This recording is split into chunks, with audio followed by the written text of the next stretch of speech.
Hello, my name is Benjamin Hart. I'm an American attorney and the managing director of Integrity Legal here in Bangkok, Thailand. I don't usually make videos where I editorialize on U.S. immigration. Generally speaking, I don't really think it does much good, mostly. I just don't think injecting sort of my personal thoughts, nobody cares what I think. I have to deal with the law as it sits and apply facts to the law and try to move these cases through as best I can. That stated, I'm going to make an exception with this video. It is a good question. Why aren't we processing K-1 and K-3 cases? To the best of my reading of all of these Trump executive orders on immigration, they're not covered. So they're specifically not banned. And there seems to be, it seems kind of ethereal out there, kind of in the smoke, if you will, or the fog of immigration war, if you want to look at it like that, we need to conserve resources. We have resource allocation issues associated with COVID-19. Yes, we've gone ahead and started, at least here in Bangkok, recommencing interviews for IR1 and CR1 visas, but we aren't yet processing K1s or K3s. Well, my question is why? It doesn't seem to make a lot of sense. Now, I want to be clear, this is not a criticism of local personnel at the embassy. They don't make policy decisions. They can't issue executive orders. The President of the United States issues executive orders, and the administrative apparatus he surrounds himself with deals with those executive orders and puts them into practice. So this isn't something, if you're watching this video, don't get on the phone and start trying to scream at the embassy or send emails to the embassy being difficult with them. They can't do anything about this. They are dealing with the policy as it's been handed down.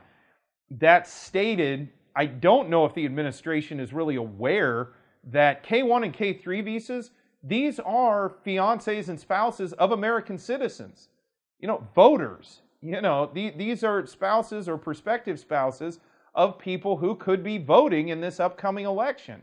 So it might be a good idea, at least from a political standpoint, to seriously reconsider policies which restrict those folks from getting their loved ones back in the United States. Now, this is not to say that I'm advocating this at the expense of anyone else. I deal with immigration, in all of its forms, and I understand immigrants are a group of folks that just simply don't oftentimes have a constituency.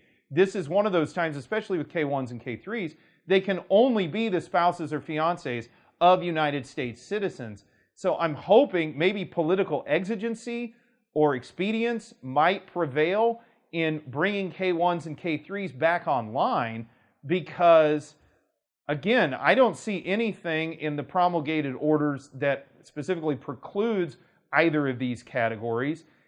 And this sort of notion of resource allocation, okay, I don't know what's going on internally, but it seems rather a flimsy argument when you're bringing online an IV unit to start processing CR1s and IR1s. I mean, in the case of a K3, a CR1 or an IR1 is the underlying category for the K3. So if you can do one, why can't you do the other? With a K1, okay, there's more volume, presumably, that would have to go through the post, and maybe the current setup is being done in phases as they need more personnel or they need more resources to deal with this.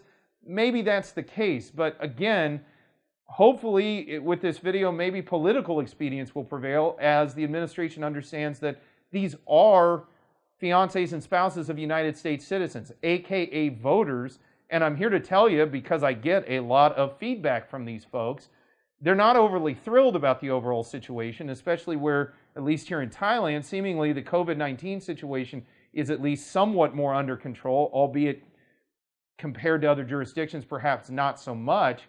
But again, I don't usually like to editorialize like this because I often do not believe it provides, it really does anything. It's nothing but just sort of an exercise of like shouting into the abyss. But I just think this is one of those situations where it's a rather discrete set of categories, K1, K3, and the K2 and K4 derivative categories under them, where I just don't think anybody really looked at it. It's like, okay, resource allocation, well, why can't you just throw these couple of categories in there?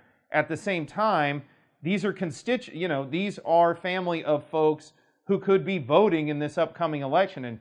And I'm here to tell you, they probably will be, as they may be very adamant about the fact that they would like to see their loved one in the United States in the foreseeable future.